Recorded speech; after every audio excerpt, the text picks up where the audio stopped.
For 3 months, well, since April of this year, we've investigated 3 different sexual assaults involving women in the downtown area. A male suspect has been arrested.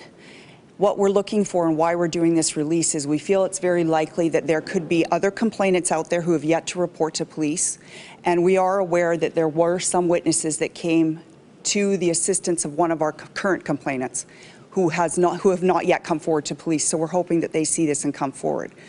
So in these circumstances, in each individual circumstance, these complainants were in public areas in the downtown Edmonton in the evening hours. They took note of the accused in this case lingering in these public areas.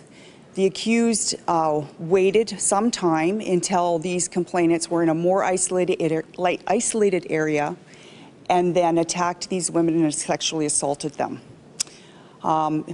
We've managed to arrest this subject.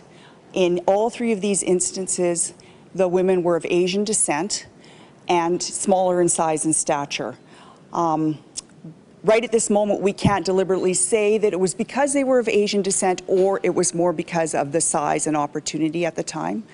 But we're looking for anybody who may have seen anything that sounds similar to this to call the Edmonton Police Service or Crime Stoppers. Anybody who thinks they may have been subjected to this type of attack to give us a call. So they started as strangers and then coaxed them somewhere? What scenarios? Well, I'll be very vague with the scenarios. Yes, these were all stranger attacks. As I said, our complainants actually took note of the male in the area, and these were public areas, so publicly accessible. He kind of lingered in the area and waited for his opportunity.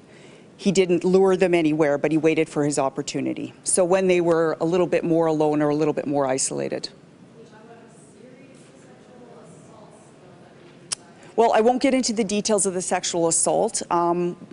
The complainants are, I guess you could say, quite lucky in terms of that they didn't have to be hospitalized. So physical injuries were more minor. But as you can imagine, the trauma in something like this, I mean, you're in a public area in early evening hours.